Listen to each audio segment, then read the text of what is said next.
William's dark blue Range Rover entered the stable courtyard of Althorp House on a cold, overcast morning in late March of 2026. He stepped down alone, without the usual accompaniment of aides or statements. No press notice had been issued. No formal announcement had been prepared. His close protection officers remained at a measured distance as he walked toward the heavy oak side door of the Spencer family's ancestral home. Earl Charles Spencer was already waiting in the stone corridor. The greeting between them carried no warmth of the ordinary kind. It was quiet in the manner that serious matters demand. The silence of two men who understood that the next hours would alter long-settled arrangements inside the royal household. Earl Spencer offered no small talk. He held up a small tarnished brass key attached to a faded red ribbon and indicated that William should follow him down the stairs. They passed rows of stored family portraits and crates of 19th century silver, moving deeper into the older sections of the house. At the far end of the cellar, they reached a climate-controlled room. The air was still and cool. In the center stood a steel table, and upon it rested a small scarred leather writing case. The initials DS remained faintly visible in worn gold foil near the handle. Earl Spencer explained that a senior estate solicitor had located the case 3 days earlier while clearing an old filing cabinet in the estate's private legal office. The box had remained untouched since September of 1997. William accepted the brass key, fitted it into the lock, and turned it. The mechanism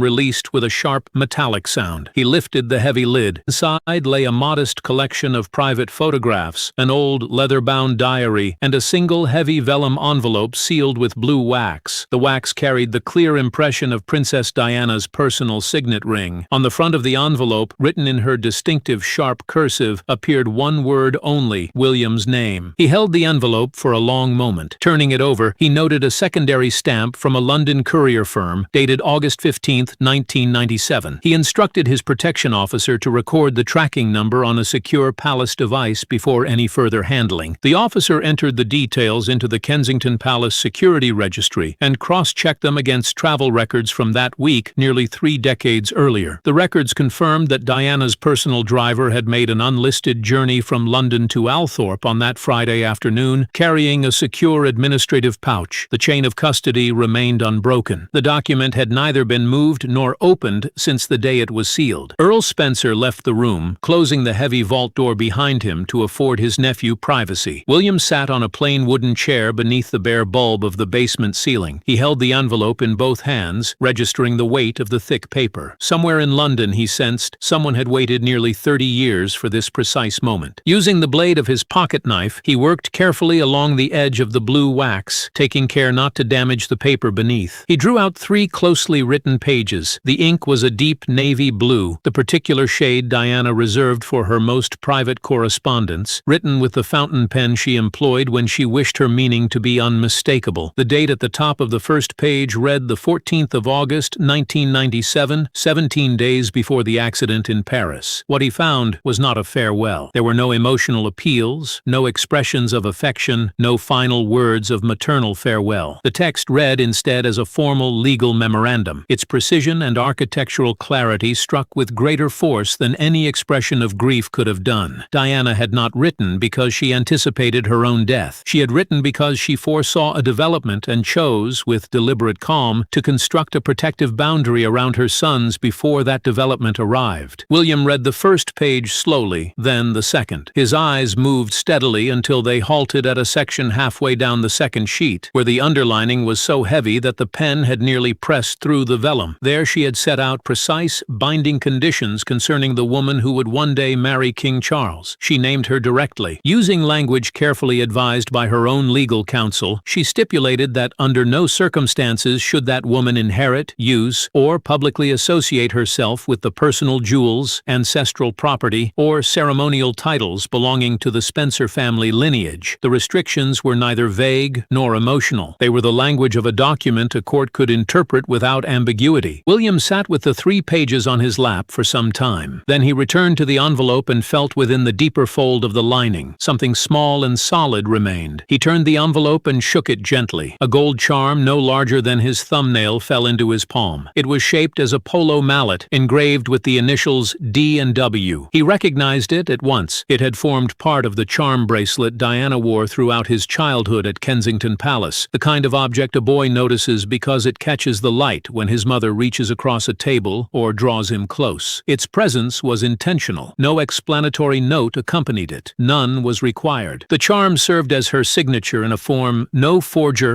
archivist, or palace official could have known or He returned the charm carefully to the envelope and folded the 3 pages against his chest. Diana had not written in anger. She had written in clarity, and neither he nor those around him yet understood that the letter had not been forgotten. It had been held deliberately and released at the chosen moment by someone who had observed the palace from a careful distance for a very long time. To understand the 3 pages, one must return to 1996, not to Paris, not to the final summer, but to the divorce settlement that was intended to close the chapter between Diana and the institution she had contested for a decade. That settlement proved substantial in its financial terms, yet buried within its legal framework lay a clause that received little public notice at the time, a clause her own advisors had privately flagged as a potential source of future difficulty. Certain items from her personal collection, the Spencer tiara, several sapphire sets, and other historic pieces the public had come to associate almost exclusively with her, were not absolute gifts. They were loans. They had been placed in the royal pool for her lifetime use only. Upon her death, ownership was to revert automatically to a private family trust managed jointly by her brother and her 2 sons. On paper, the clause was clear. In practice, it depended entirely upon the goodwill of those who controlled palace administration when the moment of enforcement arrived. Diana did not trust that goodwill. Her distrust was not the product of unfounded suspicion. It arose from 15 years spent inside the institution, during which she observed how inconvenient legal boundaries could be made to dissolve, how promises could be quietly reframed, and how the machinery of the palace could absorb what was meant to remain outside its reach. She saw no reason to believe that a property clause embedded in a divorce settlement would withstand the pressure of a new consort supported by institutional weight and by advisors skilled in the use of every available lever. She therefore did not confine her thoughts to a private diary or an informal note. In August of 1997, she summoned her personal solicitor to Althorp and drafted a formal legal memorandum. She chose the location deliberately. Althorp was Spencer land, beyond the reach of the Royal Archives and outside the jurisdiction of the Lord Chamberlain's office. A document executed on private Spencer property and witnessed by 2 independent estate employees fell under civil probate law. The palace could not simply reclassify it as a royal paper and consign it to the closed collections at Windsor for a century. She addressed the envelope to William personally, not because she expected him to read it at once, but because she understood that the document could be activated only by someone possessing the institutional authority to enforce it. That authority would not rest with her son until he was of sufficient age, seniority, and standing within the line of succession that the palace could not dismiss him. She wrote neither in haste nor in grief. She wrote with the measured patience of a woman who recognized that the correct legal instrument, placed in the correct hands at the correct moment, possesses a force that institutional pressure cannot quietly absorb. She sealed the envelope with blue wax, pressed her signet ring into the surface while the wax remained warm, placed the gold charm within the fold, and entrusted the whole to the one person she believed would judge the timing correctly. William drove back to London with the 3 vellum pages folded inside his jacket. He made no call to his communications team. He issued no briefing to his private secretary. He went directly to his personal office at Kensington Palace and telephoned a senior solicitor who had managed Diana's private trust since the late 1990s. The solicitor arrived within 45 minutes, carrying a secure briefcase and asking no preliminary questions. William laid the 3 pages on his desk. The solicitor adjusted his reading glasses, examined the text in silence, and then indicated the final paragraph on the 3rd sheet. He confirmed what William already suspected, yet required formal verification. Diana had executed a legal memorandum in the presence of 2 independent witnesses whose signatures appeared clearly at the foot of the page. The document was binding under English trust law. Should William choose to enforce its terms, certain uses of ceremonial assets connected to the Spencer estate by Camilla would constitute an immediate legal violation. The palace possessed no power to override it. Parliamentary approval was unnecessary. The Spencer trustees held unilateral authority to act. William thanked the solicitor and requested a single photocopied page, 1 page only, accompanied by a brief formal note on Kensington Palace letterhead. There were no demands, no ultimatums, no explanatory covering letter, only the page and the note confirming its origin. That afternoon, a private courier delivered it to Clarence House. Queen Camilla was in her sitting room reviewing reviewing notes for a national television interview scheduled the following morning when her private secretary brought the cream-colored envelope upstairs. She recognized the Kensington Palace stamp, opened the envelope with a silver letter opener, and began to read. Her eyes reached a section written in bold, deliberate strokes near the bottom of the sheet, 4 words underlined twice. Her hands lowered to. She did not immediately summon her legal team or demand explanations from her staff. She remained seated for a period that those in the corridor outside later described as unnervingly prolonged. Then she rose, walked to her desk, and instructed her chief of staff to cancel the morning interview on the ground of a sudden scheduling conflict. At the television studio in central London, the executive producers received the cancellation with barely concealed anger. Lighting grids had been calibrated, camera positions locked, and national airtime cleared. A senior royal does not cancel a nationally scheduled broadcast at less than 24 hours' notice for a mere scheduling conflict. Every experienced figure in that building understood the implication. Within the hour, journalists began telephoning contacts inside the Lord Chamberlain's office, recognizing the characteristic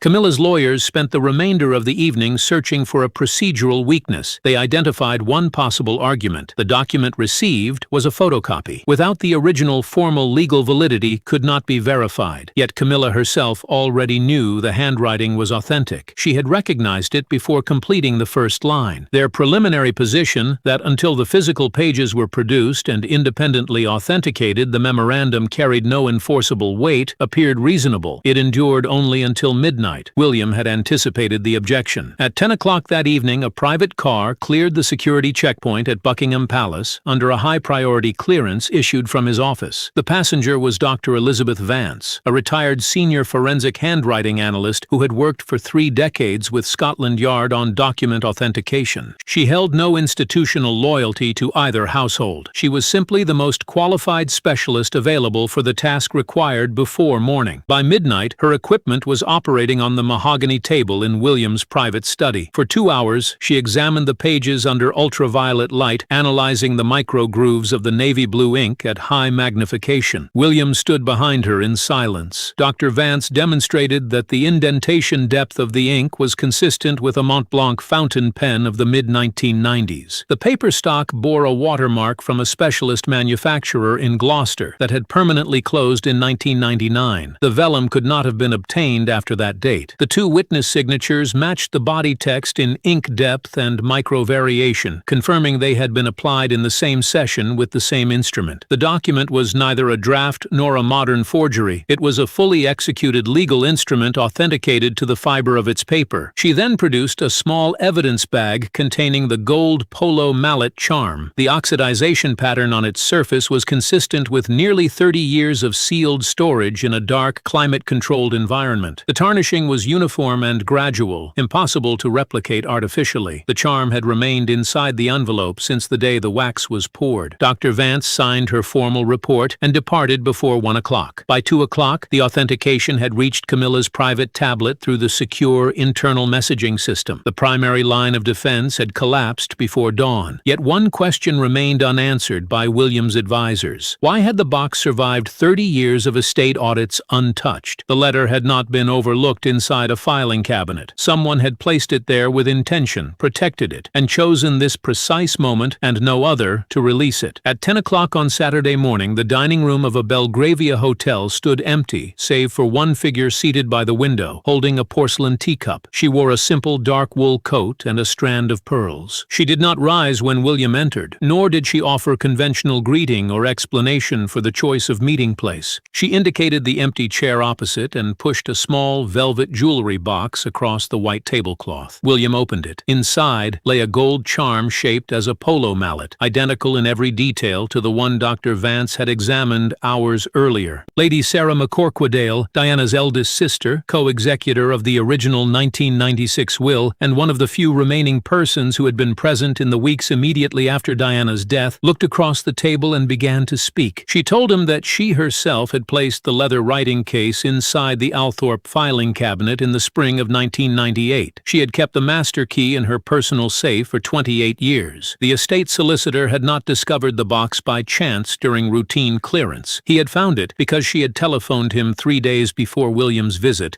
and directed him precisely where to look. The discovery had never been accidental. She recounted recounted the sequence with the calm precision of someone who had long prepared for the conversation. In the weeks after Diana's death, a team of palace lawyers had arrived at Kensington Palace to conduct an official inventory of her private papers. The process was thorough and rapid. Lady Sarah and her brother Charles had quietly intercepted several boxes of highly sensitive personal correspondence before the official sweep was complete, not to conceal the material from history, but to prevent its burial inside the royal archives at Windsor, where it would remain classified and inaccessible for a century. She had retained custody of the writing case because Diana had asked her to do so, personally and specifically, with one instruction: wait until the moment is right. Lady Sarah had observed from a careful distance as the years passed and Camilla's position within the household gradually consolidated. She had refrained from action in the turbulent early years when emotion remained raw and the legal ground unstable. She had refrained while William established his own footing within the institution. She had waited with the patience of one who understood that a legal instrument released at the wrong moment is equivalent to no instrument at all. The eventual trigger was not dramatic. She had noted a series of reports indicating that Camilla's office had begun a quiet administrative expansion, an attempt to review the terms of the traditional Spencer family heirloom loans and to audit the financial boundaries of the Duchy of Cornwall. The moment she recognized the direction of that expansion, she made the telephone call. She kissed William on the cheek, adjusted her coat, and left the hotel without looking back. The quiet contest was no longer confined to jewelry and old correspondence. Across the city, the king had already sent word that he required his son at Windsor before nightfall. William arrived at Windsor Castle at 1 o'clock on Saturday afternoon. The sovereign's drawing room was filled with the cold, clear light of early spring that cuts through Gothic windows, laying long rectangles of pale gold across the carpet and rendering every object in the room more formal and more permanent than it might otherwise appear. King Charles sat in a high-backed armchair near the marble fireplace, a tartan blanket across his knees. Queen Camilla stood by the writing desk near the window, her chief of staff positioned directly behind her left shoulder. At the low coffee table sat the head of the privy purse, a leather ledger of the sovereign's private estate open on his lap. William did not sit. He walked to the center of the room, opened his leather briefing case, and placed the original 3 vellum pages flat upon the polished surface of the coffee table. Beside them, he laid the 2 matching gold polo-mallet charms without further comment. He stated the position directly to his father. The document had been forensically verified by Scotland Yard's former senior analyst less than 12 hours earlier. Ink, paper stock, and witness signatures had all been authenticated beyond legal challenge. The Spencer family trustees were prepared to file a public injunction before the close of the day if the terms of the memorandum were not formally observed. The head of the privy purse examined the pages. His hands were not entirely steady. He read the final clause on the 3rd sheet, set the pages down, and confirmed to the king what William's solicitor had already established. The document fell entirely under civil probate law. The palace possessed no royal prerogative to suppress or reclassify it. The Spencer trustees required neither parliamentary approval nor the king's consent to proceed. Camilla's financial counter-argument, the technical arrangement within the sovereign's private estate accounts that her lawyers had constructed overnight as a potential offset, dissolved in the silence that followed. Nothing remained to present. William set out 2 conditions, both non-negotiable. Camilla's office would sign a formal binding declaration renouncing any future administrative oversight of the Duchy of Cornwall finances. The specific Spencer heirlooms currently held in the palace vaults would be physically returned to Althorp House before the summer retreat. There would be no negotiation and no extension of time. Charles looked at the gold charms for a long moment, then at his son. He offered no defense of his wife and no dispute of the document. He instructed the head of the privy purse to draft the necessary executive orders at once. He then told Camilla, quietly and without elaboration, that the administrative expansion of her office had exceeded the traditional boundaries of the household and that those boundaries would now be restored. Camilla took a silver fountain pen from the writing desk, signed at the coffee table, and left through the private side door without a word. Her chief of staff followed. The room remained silent. Across London, the press had already registered that something was amiss. The television studio had been prepared since early morning. When the cancellation arrived, the executive producer recognized at once that a scheduling conflict was not the true explanation. In the specialized language of palace communications, such a late cancellation signals that something fundamental has gone wrong behind closed doors and that the household requires time before placing a senior member before cameras and microphones. By midday, from Fragments of the story had reached 3 major newspapers through the informal network of assistants, drivers, junior secretaries, and retired advisors. The cancelled interview was the first visible thread. Once pulled, the outline beneath began to emerge. Diana's name appeared in the early afternoon. The word letter followed. By evening, the phrase hidden document was circulating more rapidly than any press office could contain. The palace issued a 4-sentence statement confirming that private family matters were being handled internally